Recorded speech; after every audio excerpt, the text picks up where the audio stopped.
Hi everybody. Hey everybody. Welcome to another video. With Squeaky. Capo, and we're Squapo. Squapo. Always gonna be Squapo. Today we're gonna introduce you to the basics of Web3.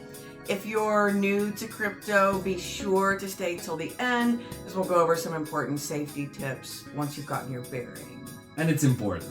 It's important to stay safe in this space. It is. It is. And if you like what you see and the info that you get, be sure to hit that like and subscribe. Leave us a comment of what you'd like us to review next. We're going to reply to each and every one of them. Sure will. Absolutely. Let's start with what the differences are between Web 1, Web 2, and Web 3, and why we chose to be in Web 3. Web 1 is like my time. Right. So that was the days of AOL, and you remember the CDs back in the day. That's our time. Those were the information Absolutely. days. So that was the time when you could log on to the internet and you could read a website. So information was published there for you to see.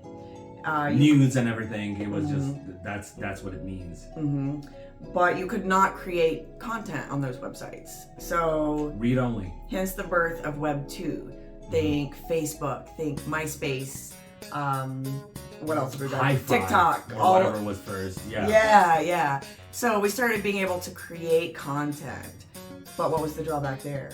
We didn't own our content. Exactly. So the next phase of the internet is digital asset ownership. And blockchain technology, which is a public ledger and decentralized approach. So we're getting rid of that one central server where, say, Facebook might be hosted on, or MySpace, or TikTok, whatever. And now we've got many computers all over the world running the same network. So it's running copies of it. Copies of it. So imagine TikTok being ran not on a single server, but being ran on every one of our phones. You'd have to take down. Exactly. You'd have to take down every phone in the world that's running TikTok at this time to take down the whole server, which is like, come on, impossible. You know. That's so the uptime is basically guaranteed. It's guaranteed. Well, unless something happens at a global scale. And during like maintenance times on chain, y'all. We'll get into that another time, though, right? We know how that goes too. Yep. So what is crypto in the Web3 world? So crypto or cryptocurrency is just a digital asset that relies on the decentralized network we just talked about. So those many computers are just basically checking the transactions. When you make a transaction on the blockchain, there's like probably thousands of computers checking that transaction to make sure and verify it's unique and it hasn't happened before in that blockchain. So double spending, counterfeit transactions. That cannot happen. That cannot happen because all those computers are putting their power into checking every transaction that ever happened on the blockchain to make sure this one is unique and you. And we all are. We all are. And beautiful. So, what are the disadvantages and advantages of Web3? So, first of all, you can send crypto from anywhere to anywhere. There's no limitations. You just have to have a wallet, and as we said, we're going to talk more about wallets. And you can basically send money anywhere.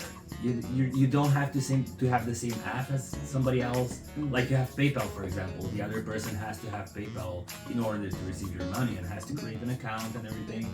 You can send crypto to any wallet out there as long as it's compatible with your blockchain. So we've got speed of funds moving, especially internationally. It's literally 2 seconds. Depending on blockchain, is up to like a minute or two. But for most blockchain nowadays, it's just like a couple seconds. Yep. So especially, in the days of, we used to be at money transfers, wires. For someone who especially is unbanked, that's very difficult. So for crypto, especially in financially disadvantaged or banking disadvantaged countries, the speed of moving funds and the availability, you just need a phone, you need an internet connection, and you need a crypto wallet. You don't need anything else. You can move money that way. And also for businesses who may have to do like large, say a US buyer is buying some large amount from a Chinese manufacturer. Exactly. They need to get a large sum of money to them. That requires stopping in banks all across the world. Like a lot of banks, Europe, a lot of fees, a lot of waiting times, a lot of clearances and like. So you have immediate end-to-end connections. Exactly. Crypto also is legal. It is legal. I think Absolutely. I think we mostly got most people know that crypto is legal as well as regulated. Even if in some parts of the world the regulation is a little bit weird, or it's not finished it's early days. It's early days everywhere. Like example for us in Romania, the crypto regulation is like very early stages. We barely have like a couple articles about it, if that. So it's something people don't really know about. And even here in the US, like my Binance account, I cannot use it here in the US, which I think is really crazy, But so we have a lot of countries feeling out regulations. Laws change very rapidly in this space. Legitimate companies like Coinbase or Binance offer on and off ramps where you can exchange your money or fiat for crypto. Exactly. The US Fed even has white paper for this central bank digital currency. Right. I don't know where that's going to go. Yeah. But it does exist. So legitimate companies are dabbling at least in crypto and testing out the technology. Absolutely. There's a lot of big companies. And let's face it, the first Bitcoin transaction was back in 2009. So we had 14 years of crypto. So it's not something new. People are getting used to it for years and years and years now, and it's just gonna go up. But let's be real, the high profits that people make are not gonna come without great risk. No, there's risk. There's always gonna be risk. It's not the Wild West of finance for nothing. Yeah, exactly. So our advice for sure, especially if you're new, do not invest money that you cannot lose right now. As soon as you on-ramp, you'll be invited to spend your money on any multitude of scammers, empty promisers. This is a world of a lot of upstarts. There are established companies in the space, but there are a ton of upstarts. Big ideas that simply aren't going to make it. You just gotta be careful. You gotta think logically and be careful of who you saddle up with. Absolutely. More about wallets. So what kind of wallets? So we have two main types of wallets. We have hot wallets and we have cold wallets. Hot wallets, these are internet connected, so these are wallets like MetaMask and Phantom Wallet. They're always gonna be on, they're always gonna be connected to the internet because they live on the internet. And these are risky to keep large amounts of money or NFTs in because just with a wrong connection, you can get everything drained from them. So this comes to disconnecting from the internet or a cold wallet. A cold wallet is a physical device that you plug in and unplug from your computer. Just like a USB stick. So when you unplug that device, it is totally disconnected from the internet. No one can drain your wallet. Tutorial on how to set up hot and cold wallets, how all that works, coming soon. Right here. We'll get you the link. So what to be aware of? First, most important things you all have to be aware of, and we have to be aware of every day. We run into them every day. Are scams. Scams happen. They're real.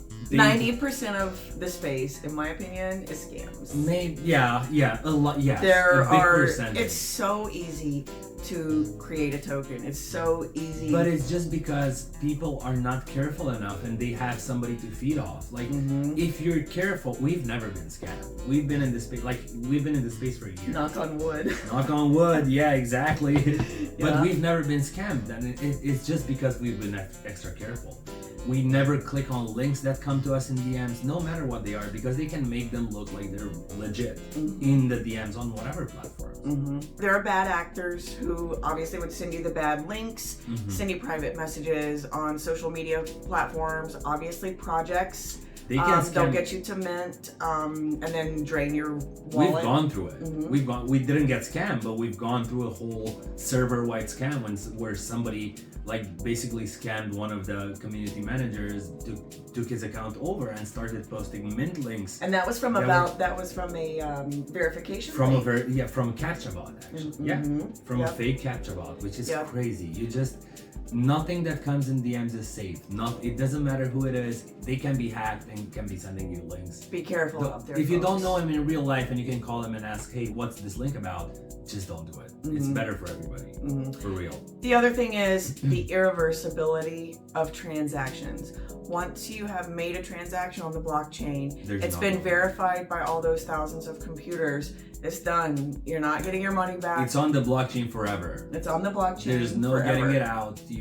Everybody can look at it, and there's no refunds. So if you send your money to the wrong place, you're done unless that person is willing to send it back to you. That's basically it. Which come on, rarely is gonna happen. Right? Ain't no manager helping you this time. No. So that's our piece on the basics of Web3. It's great you joined us. And remember, leave a comment to say hi. Let us know what you'd like to see in the future. And hit that like, subscribe. It's gonna help us a lot. Will help us a lot. For sure. Thanks for watching and see you in the next one. Guys.